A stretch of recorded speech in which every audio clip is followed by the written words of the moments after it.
Hey everybody, thanks for tuning in. The next 10 minutes are inspired by a game and another game. I hope you enjoy it. Welcome to the engine.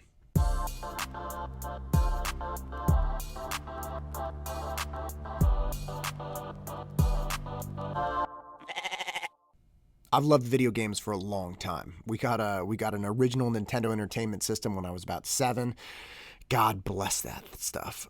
Link and Zelda and Mario Brothers. I mean, the Mario Brothers franchise is just fantastic. But it doesn't matter. The point is, we got into more in-depth video games and different types of video games as the game industry developed.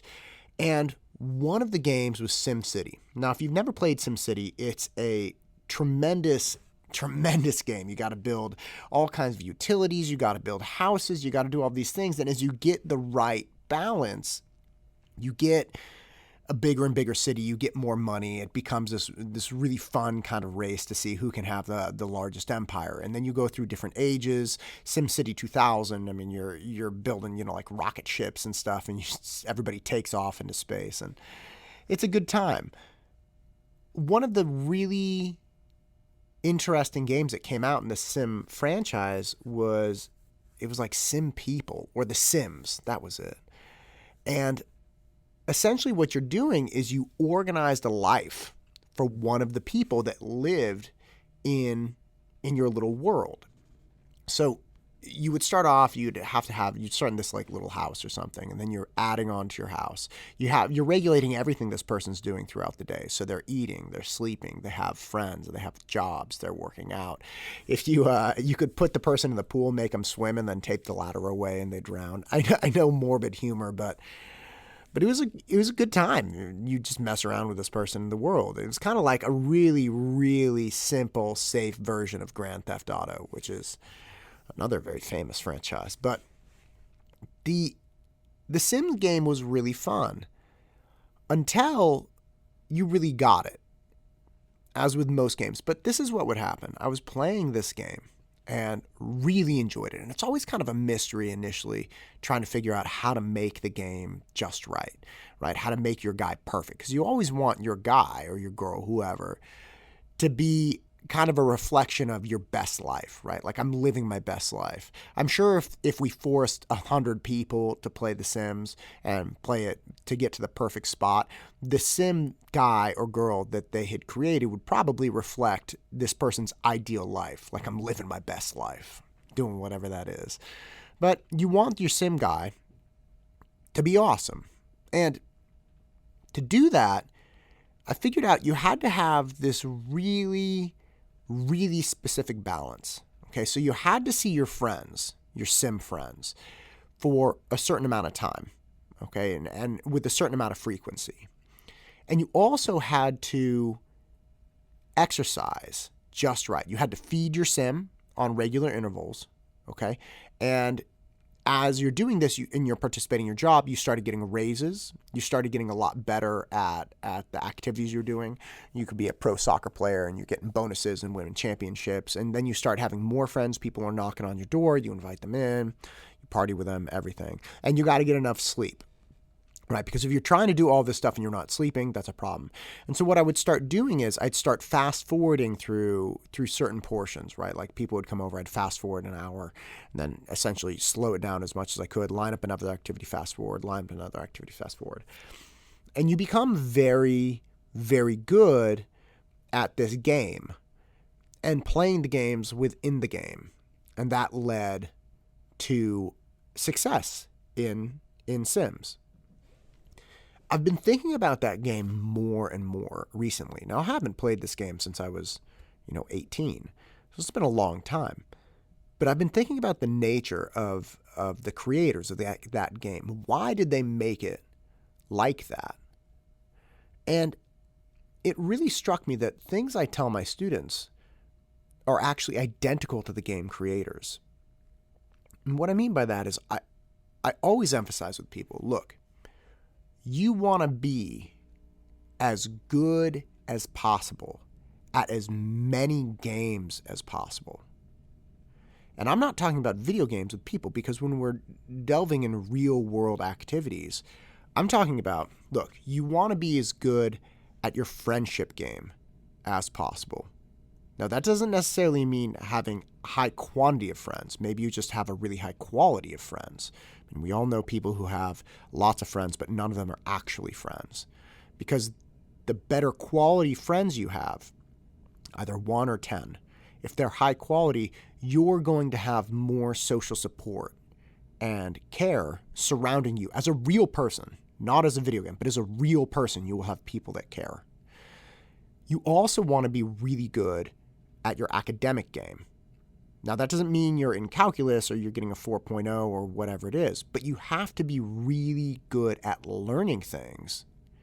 Because even if you don't want to go to college, you don't like, classic academics, you have to be really good at learning some other skill or some other trade, or getting really good at learning how to invent things or organize things, whatever that game is. You have to be really good at the learning game. You have to be really good at your self-care game. Right? You can't be 30 and obese with heart problems. You have to get really good at the game where you take care of yourself, whatever that means, either eating well, whatever well means for you as far as diet. And you got to take care of your meat wagon, your physical body. You got to be really good at that game. You got to be good at your family game. You got to be good at your, activity game where you create things and you have time that's just for you. There are all these games in the real world that actually lead to profound success and satisfaction. And looking at the Sims game, I was kind of blown away. I was like, damn it, man. They really figured it out, because it is a series of games within a game. And here's the thing. When I figured that out in the Sims, because I was reflecting on the parallel in the real world in the game. When I figured out in The Sims, okay, I have to do this, I have to do this, I have to do this. My guy got rich, I had a huge house, and he had all these friends and all of these activities that he was doing. I hated the game. When I figured that out, I lost interest in the game.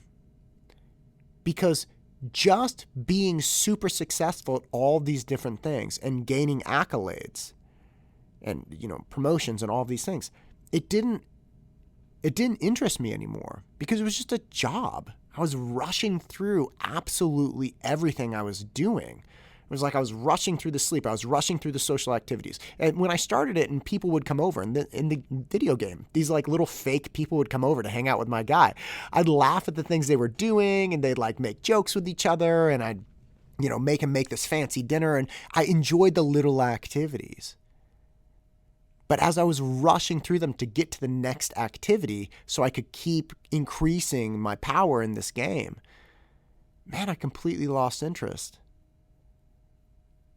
And it blew me away, because it's perfectly aligned with the real world. Again. Because so many people try to win in the real world at so many different games. And that's all you see. You see people playing on this sports team, that sports team, and not just playing. They want to be the best. And then you see them socializing with a ton of people, tons of friends, tons of different social events. Man, they're just flying through them. And then you see them burning like crazy through their job, trying to be the best at their job. And then all of these things. And it becomes this rush through winning all of these games. And I realized in my life, look, I'm good at a lot of games. I'm good at a ton of games in the real world. But I realized none of it's any fun if I'm playing too many. I don't have a ton of friends. I could likely have more friends. But I choose to invest in just a few people. And I'm really happy with that investment. I could do a lot of different things in life. I do this podcast for free. I have no interest in monetizing it. I do it for free because I love doing it. I'm not chasing a ton of different professional things. I teach kids. I teach my students. I teach people on YouTube. I teach people. That's all I do. I keep myself in good shape. That's it. I'm not trying to make that into like I'm the best at keeping myself in shape. We can win at a lot of games. We can play a lot of games. And being good at as many games as possible, especially when you're younger, is a very important thing. But as you get older and as you have the opportunity, you're likely going to realize that if you try to win, play and win at too many games, life is just a damn grind. You're rushing through things. You're hitting the fast forward button. You don't care. And at the end of the day, you don't want to keep playing. You may even be winning at all the games. But just like what happened when I was playing Sims, I was winning at everything, and I stopped playing. So before you add on more things in your life, before you just get frustrated and give up on everything, maybe reduce the number of games you're trying to win at. Maybe reduce the number of games you're playing. Focus in on a couple games. Get really good at those. And you might really believe the age-old adage, which is less is more, man. Less is more. I'm Matt Todd, and this is the engine that drives me. Go out and crush it.